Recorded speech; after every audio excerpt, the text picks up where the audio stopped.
નમસ્તે મિત્રો, સ્વાગત છે તમારું કલ્પતરુ એકેડમીના ઓનલાઈન લર્નિંગ પ્લેટફોર્મમાં. સાયન્સ એન્ડ ટેકનોલોજીનો પાઠ 10 પ્રકાશ, પરાવર્તન અને વક્રીભવન એની શરૂઆત કરવા જઈ રહ્યા છીએ. આ પાઠની અંદર કયા ટોપિકોનો સમાવેશ છે તો કે પ્રકાશનું પરાવર્તન, ગોલીય અરીસાઓ, એ પછી ગોલીય અરીસા વડે રચાતા પ્રતિબિંબ, પ્રકાશનું વક્રીભવન, ગોલીય લેન્સ વડે થતું વક્રીભવન, લેન્સ દ્વારા રચાતા પ્રતિબિંબ અને લેન્સનો પાવર. આટલા ટોપિકોની ચર્ચા આપણે આ પાઠમાં કરવાની છે. તો જે મિત્રો ચેનલ સાથે નવા છે અને પ્રથમવાર વિડીયો જોઈ રહ્યા છે તેઓને નમ્ર વિનંતી કે ચેનલને સબસ્ક્રાઇબ કરી લો અને બાજુમાં આવતા બેલ આઇકનને દબાવો, જેથી તમને અમારા દરેક વિડીયોના નોટિફિકેશન મળતા રહે. ઉપરાંત દરેકને એ બાબત પણ જણાવવાની કે ધોરણ 10ના સિલેબસ પ્રમાણે પ્રથમ સત્રનો જે કંઈ પણ સિલેબસ છે એના વિડીયો ઓલરેડી અપલોડ થઈ ચૂક્યા છે. હવે એક કે બે જ પાઠ હવે પ્રથમ સત્રના બાકી રહેલા છે. તો પાઠ 10ની શરૂઆત કરીએ. પ્રથમ પ્રશ્ન છે, પ્રકાશ એટલે શું, તેનું સ્વરૂપ સમજાવો. તો પ્રકાશ એટલે આંખમાં સંવેદના ઉદ્ભવતું વિદ્યુત ચુંબકીય વિકિરણ, એને પ્રકાશ કહીએ છે. અને સામાન્ય રીતે પ્રકાશ એ તરંગ સ્વરૂપ ધરાવે છે. પ્રકાશનું સ્વરૂપ કયું છે તો કે તરંગ સ્વરૂપ છે. એકચ્યુઅલમાં પ્રકાશ તરંગ અને કણ એવી બંને પ્રકૃતિ ધરાવે છે, પરંતુ કણ પ્રકૃતિ તમારે આગળના ધોરણોમાં શીખવાની રહેશે. હાલ તમારે એને તરંગ સ્વરૂપે જ ઓળખવાનો છે. હવે કોઈ પણ વસ્તુ આપણને દેખાય છે સાથી, તો વસ્તુ તેની પર પડતા પ્રકાશને પરાવર્તિત કરે છે, અને આ પરાવર્તિત પ્રકાશ જ્યારે આપણી આંખો દ્વારા ગ્રહણ થાય ત્યારે જ આપણને વસ્તુ દેખાય છે. સમજો કે અહીં લાલ દડા ઉપર પ્રકાશ પડી રહ્યો છે અને પ્રકાશ પરાવર્તન થઈને આંખમાં જઈ રહ્યો છે. જો આંખ અને દડાની વચ્ચે કોઈ માધ્યમ મૂકી દેવામાં આવે કે જે અપારદર્શક છે, તો એ અપારદર્શક માધ્યમના કારણે પ્રકાશ આંખ સુધી પહોંચતો નથી. માટે એ વસ્તુ આપણા માટે કેવી થઈ જશે? અદ્રશ્ય થઈ જશે. તો કોઈ પણ વસ્તુને જોવા માટેની પ્રથમ શરત શું છે તો કે એના ઉપર પ્રકાશ પડવો જોઈએ અને પરાવર્તન થવું જોઈએ. અને બીજી શરત શું છે તો કે પરાવર્તિત થયેલો પ્રકાશ સીધો આપણી આંખમાં આવવો જોઈએ. જો આંખમાં નહીં આવે તો ભલે પ્રથમ શરતનું પાલન થતું હોય છતાં એ વસ્તુ આપણને દેખાશે નહીં. એ પછી ત્રીજો પ્રશ્ન છે, પ્રકાશનું પરાવર્તન એટલે શું, તેના પ્રકારો જણાવો. તો કોઈ પણ વસ્તુ જે છે એના ઉપર પ્રકાશ આપાત કરીએ તો વસ્તુની સપાટી પરથી પ્રકાશની પાછા વળવાની ઘટના એને પ્રકાશનું પરાવર્તન કહે છે. અને પ્રકાશના પરાવર્તનના બે પ્રકારો છે. એક છે નિયમિત પરાવર્તન અને બીજું છે અનિયમિત અથવા તો ડિફ્યુઝ પરાવર્તન.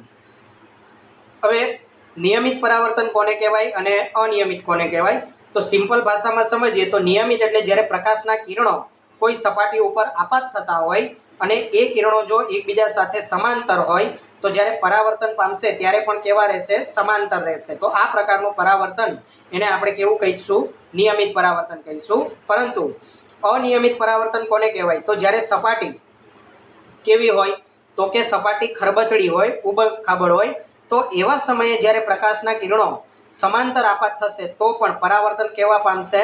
અલગ અલગ દિશામાં પામશે. એટલે એમની વચ્ચે સમાનતા રહેતી નથી. તો આ પ્રકારનું પરાવર્તન એ અનિયમિત પરાવર્તન કહેવાય છે. અને જે અરીસા પરથી પરાવર્તન થાય છે, સમતલ અરીસા પરથી, એ નિયમિત પરાવર્તન છે. જ્યારે તમારી ચોપડી, બુક વગેરે પરથી થતું પરાવર્તન એ કેવું છે? અનિયમિત પરાવર્તન છે. પ્રકાશના પરાવર્તનના નિયમો લખો. તો આપાત કોણ I અને પરાવર્તન કોણ R એ સમાન હોય છે, એટલે કે I = R. કેવી રીતે? તો નીચે આકૃતિમાં સમજો. તો અહીં જે બ્લુ રંગની તમને રેખા જોવા મળી રહી છે એ તમારી પરાવર્તક એટલે કે ચળકતી સપાટી છે. એટલે કે કોઈ પણ અરીસો હોઈ શકે છે. એના પર એક કિરણ, આપાત કિરણ લેવામાં આવે છે. આ આપાત કિરણ અરીસાના O બિંદુ કે જેને આપાત બિંદુ તરીકે ઓળખાય છે અને ત્યાં જ આપણે લંબ દોરેલો છે. તો લંબ અને આપાત કિરણ આ બંનેની વચ્ચે જે કોણ બને છે એને આપણે આપાત કોણ એટલે કે I તરીકે ઓળખીએ છીએ, ઇન્સિડન્સ એંગલ. એ પછી જે ખૂણે આપાત કિરણ આપાત થયું છે એ જ ખૂણે એ સામેની તરફ બારું નીકળશે, એટલે એને પરાવર્તન કિરણ તરીકે ઓળખીએ છીએ. અને લંબ તથા પરાવર્તિત કિરણ વચ્ચે જે ખૂણો બને છે એને આપણે કહીશું પરાવર્તન કોણ એટલે કે રિફ્લેક્શન એંગલ. તો આ જે I છે અને R છે એ બંનેની કિંમતો હંમેશા કેવી હોય છે? સરખી હોય છે. અને બીજી એક બાબત પણ એના પરથી ખાસ નોંધવા મળે છે કે તમારું આપાત કિરણ, પછી આપાત બિંદુએ દોરેલો લંબ અને પરાવર્તિત કિરણ, આ ત્રણેય ક્યાં હોય છે? તો કે એક જ સમતલમાં હોય છે. અહીં જુઓ, અરીસા દ્વારા બે સમતલ, સમતલ 1 અને સમતલ 2 નું નિર્માણ થાય છે. તો ત્રણેય વસ્તુ ક્યાં છે? સમતલ 1 ની અંદર જ રહેલા છે. તો આ બે નિયમો તમારે ખાસ યાદ રાખવાના છે અને આ નિયમો કોઈ પણ સપાટી માટે તથા સમતલ અરીસો, ત્યારબાદ અંતર્ગોળ અને બહિર્ગોળ અરીસો અને અંતર્ગોળ લેન્સ, બહિર્ગોળ લેન્સ બધા માટે આ નિયમો સાચા છે. એ પછી પાંચમો પ્રશ્ન છે, અરીસો કોને કહે છે તેના પ્રકારો જણાવો. તો લીસી અને ચળકતી સપાટી કે તેના ભાગ પર તેના પર પડતા લગભગ બધા જ પ્રકાશનું એ પરાવર્તન કરે તો તેને શું કહેવાય છે? અરીસો કહેવાય છે.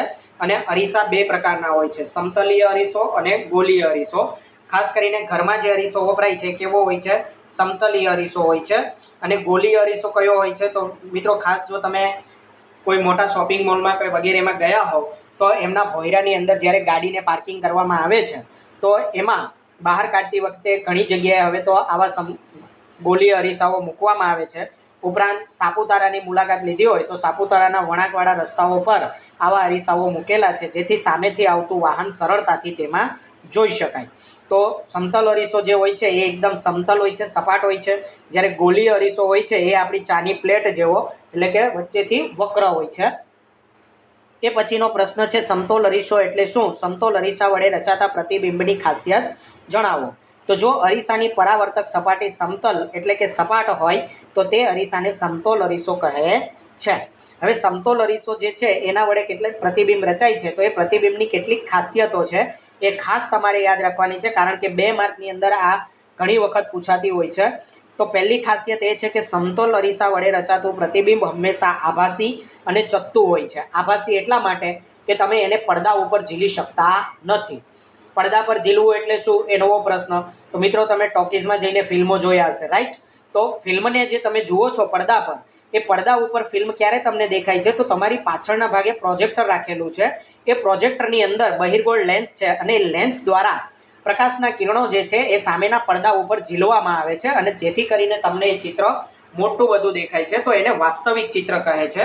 આવું ચિત્ર અરીસામાં ઝીલી શકાતું નથી. તમે વચ્ચે રૂમાલ રાખો કે કોઈ પણ પડદો રાખશો તો તમને પ્રતિબિંબ દેખાશે નહીં. પ્રતિબિંબનું પરિમાણ એ વસ્તુના પરિમાણ જેટલું જ હોય છે, એટલે કે જેવડી વસ્તુ તમે અરીસાની સામે મૂકી છે એટલું જ તમને એનું પ્રતિબિંબ જોવા મળશે. જ્યારે ફિલ્મની અંદર શું થાય છે તો તમે હવે નેક્સ્ટ ટાઈમ જ્યારે પણ જાઓ તો જોજો, તો જે પ્રોજેક્ટર હોય છે એ માંડ તમારું નાનકડું એવું હોય છે. મેક્સિમમ એનો વ્યાસ જો મને ખ્યાલ છે ત્યાં સુધી માત્ર 7 થી 8 સેન્ટીમીટરનો હોય છે, પરંતુ સામે જે પડદો હોય છે એ પડદો ઘણો ખરો મોટો હોય છે. મિનિમમ 40-50 ફૂટ તો હશે જ. તો આટલું મોટું ચિત્ર એ તમને જોવા મળે છે. એટલે અહીં વસ્તુઓ કરતાં પ્રતિબિંબ જે છે એ મોટું મળે છે, પરંતુ સમતલ અરીસાની અંદર જે પ્રતિબિંબ છે એ વસ્તુના જેવડું જ હોય છે. ત્રીજું કે અરીસાથી જેટલા અંતરે વસ્તુ હોય છે એટલા જ અંતરે પ્રતિબિંબ રચાય છે. મિત્રો આ વસ્તુ ખાસ સમજજો, કન્સેપ્ટ હું તમને સમજાવું છું અને આના આધારે કેટલા પ્રશ્નો પણ પૂછાય છે. કે ધારો કે આ તમારો અરીસો છે અને આ એની પરાવર્તક સપાટી છે. તમે અહીંથી 10 ફૂટ દૂર ઊભા છો, તો આ અંતર તમારું કેટલું છે? 10 ફૂટ. તો સામે પક્ષે તમારું અરીસા પાછળ અંતરે કેટલા ફૂટે જોવા મળશે? 10 ફૂટ. તો વસ્તુ એટલે કે તમે અને તમારા પ્રતિબિંબ વચ્ચે ટોટલ કેટલું અંતર થશે? 20 ફૂટનું અંતર થશે. એટલે આ બાબત ખાસ ધ્યાન રાખવાની કે અરીસાથી વસ્તુનું અંતર અને અરીસાથી પ્રતિબિંબનું અંતર બંને સરખા હોય છે અને વસ્તુથી પ્રતિબિંબનું અંતર એ ડબલ હોય છે. તો હવે પ્રશ્ન તમને એવો પૂછાય કે સમતલ અરીસા સામે રાખેલી વસ્તુ અને તેના પ્રતિબિંબ વચ્ચે 25 સેન્ટીમીટરનું અંતર છે. સવાલ ફરીથી રિપીટ કરું છું કે સમતલ અરીસા સામે રાખેલી વસ્તુ અને પ્રતિબિંબ વચ્ચેનું અંતર 25 સેન્ટીમીટર છે. તો અરીસા અને પ્રતિબિંબ વચ્ચેનું અંતર કેટલું? તો અહીં તમારે એનું અડધું કરી નાખવાનું રહેશે, એટલે કે 12.5 સેન્ટીમીટર અંતર આવશે. તો આ કન્સેપ્ટને આધારે ઘણા બધા પ્રશ્નો તમને પૂછાઈ શકે છે. એ પછી વસ્તુના પ્રતિબિંબની બાજુઓ ઉલટાયેલી હોય છે, એટલે કે વસ્તુની ડાબી બાજુ પ્રતિબિંબની જમણી બાજુ તરીકે અને વસ્તુની જમણી બાજુ પ્રતિબિંબની ડાબી બાજુ તરીકે દેખાય છે.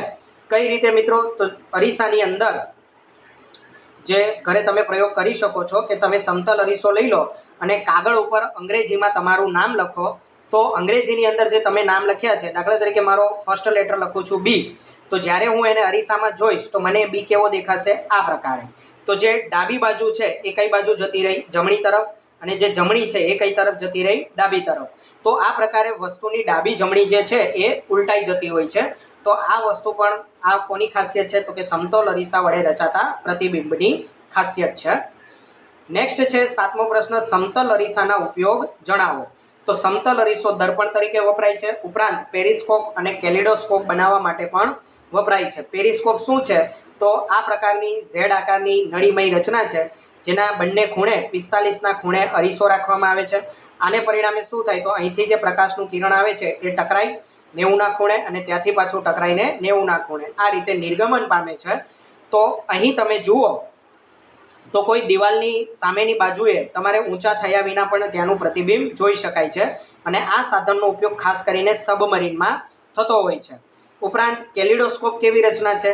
તો 3 સમતલ અરીસાઓને 60 ડિગ્રીના ખૂણે રાખવામાં આવે છે, એનો ત્રિકોણ બનાવવામાં આવે છે, અને એમની એક નળાકાર જે પોલી રચના છે એમની અંદર એને ઉતારી દેવામાં આવે છે. એક બાજુનો છેડો જે છે એ સંપૂર્ણ અદ્રશ્ય કરી દેવામાં આવે, મીન્સ કે ત્યાંથી પ્રકાશ એટલો અંદર દાખલ થાય નહીં, અને બીજી તરફનો છેડો છે તેને અર્ધ પારદર્શક રાખવામાં આવે છે. અને આમની અંદર કાચના ટુકડાઓ છે, બંગડીના ટુકડાઓ છે, આવી દરેકે દરેક વસ્તુને મૂકવામાં આવે છે. તો આને પરિણામે શું થાય છે? તો કે અંદર તમને મલ્ટિપલ પ્રતિબિંબ જોવા મળશે. તો આ વસ્તુને કહેવાય છે કેલિડોસ્કોપ. તમે ઓનલાઈન એને સર્ચ કરશો તો પણ તમને બંને વસ્તુ જોવા મળી જશે. ગોલીય અરીસો કોને કહે છે તેના પ્રકાર જણાવો. તો જે અરીસાની પરાવર્તક સપાટી એ પોલા ગોળાના પૃષ્ઠનો એક ભાગ હોય તેને ગોલીય અરીસો કહે છે. આપણે જે સમતલ અરીસો કીધો એ કેવો હોય છે? સ્પર્શ કરવામાં તો સીધો હોય છે. જ્યારે ગોલીય અરીસો કેવો હોય છે? તો જે ચાની પ્લેટ છે એના જેવો એ ગોલીય અરીસો હોય છે. એટલે નોર્મલી એને જે બનાવવામાં આવે છે એ કાચના પોલા ગોળાકારમાં કાપી અને બનાવવામાં આવે છે. હવે અહીં જે પરાવર્તક સપાટી છે, હવે આ જે ગોળો છે એને આપણે અલગ કરી લઈએ તો કંઈક સપાટી આપણને આ પ્રકારે મળશે. તો જો એની બહારની તરફ રંગકામ કરવામાં આવે તો અંદરની સપાટી પરાવર્તક બને છે, અને જો અંદરની સપાટી પર રંગકામ કરવામાં આવે તો બહારની સપાટી પરાવર્તક બને છે. જો અંદરની સપાટી પરાવર્તક બને તો તેને અંતર્ગોળ અરીસો કહેવાશે, અને જો બહારની સપાટી પરાવર્તક બને તો તેને બહિર્ગોળ અરીસો કહેવાશે. હવે અંતર્ગોળ અરીસો તમે જોયો છે ક્યાં હોય છે? તો જે ટોર્ચ હોય છે, ટોર્ચ અથવા તો ગાડીની હેડલાઇટ, એનો જે અંદરનો અરીસો છે એ અંતર્ગોળ અરીસો છે. અને બહિર્ગોળ અરીસો ક્યાં હોય છે? તો કે ગાડીનો જે હેન્ડલ પરનો મિરર હોય છે, રિયર મિરર, જે પાછળ આવતી ગાડીઓ તમને બતાવે છે, એ કયો અરીસો છે? બહિર્ગોળ અરીસો છે. તો બંને અરીસાઓથી તમે સારી રીતે સુપરિચિત છો જ. અહીં અંતર્ગોળ અરીસો કેવી રીતે બને છે તમને દર્શાવ્યું છે. તો અહીં એક ગોલીય કવચ લીધેલું છે. કવચ એટલે કાચનો ગોળો હોય છે. એ ગોળાને કાપી અને તેમાંથી MPN આટલો ભાગ કાપી અને MPN વાળા ભાગને પરાવર્તક બનાવવામાં આવે છે. તો આ ભાગ પરાવર્તક બહારનો છે, એટલે અંદરની સપાટી જે છે એ સપાટી પરથી કિરણો પાછા ફેંકાય છે. તો અંદરની સપાટીને કારણે તેને અંતર્ગોળ અરીસા તરીકે ઓળખવામાં આવે છે. ઉપરાંત ઘરમાં જોઈએ તો ચકચકિત ચમચી એટલે કે નવી ચમચી હોય તો એની અંદરની જે સપાટી છે એ અંતર્ગોળ અરીસાની જેમ કાર્ય કરશે. અને બહિર્ગોળ અરીસો તો ગોલીય કવચની અંદર તમે ભાગ કાપો અને અંદરની સપાટીએ રંગ કરો તો બહારની સપાટી પરાવર્તક બને છે. તો આ પ્રકારનો અરીસો એ બહિર્ગોળ અરીસો કહેવાશે. અને ચકચકિત જે ચમચી છે એની બહારની સપાટી એ બહિર્ગોળ અરીસાની જેમ કાર્ય કરશે. મિત્રો, ઓલરેડી 14 અને 15મો પાઠ એના વિડીયો પણ આપણે આપણી ચેનલ પર અપલોડ કરી ચૂક્યા છીએ. નીચે જે લિંક તમને આપી છે એ સંપૂર્ણ પ્લે લિસ્ટની છે. તો ત્યાંથી તમે દરેકે દરેક સામાજિક વિજ્ઞાનનો અને વિજ્ઞાનના દરેકે ચેપ્ટરના વિડીયોને એક્સેસ કરી શકો છો. તો જે મિત્રોને જોવાના બાકી છે એ ત્યાંથી એકડે એકથી એટલે કે પ્રથમ ચેપ્ટરથી શરૂઆત કરો, અને જેમ જેમ તમે ચેપ્ટરો જોતા જશો તેમ તેમ વિડીયોના અંતમાં એન્ડ સ્ક્રીન ઉપર તમને નેક્સ્ટ પાર્ટની લિંક મળી જશે. તો ત્યાંથી તમે ક્લિક કરી અને નવો પાર્ટ ચાલુ કરી શકો છો. અને જે મિત્રો અમારા વોટ્સઅપ ગ્રુપમાં જોડાવા માંગે છે તે મિત્રો પોતાનું નામ, શાળાનું નામ અને જિલ્લાનું નામ લખી અહીં દર્શાવેલા નંબર ઉપર વોટ્સઅપ કરી આપવા વિનંતી.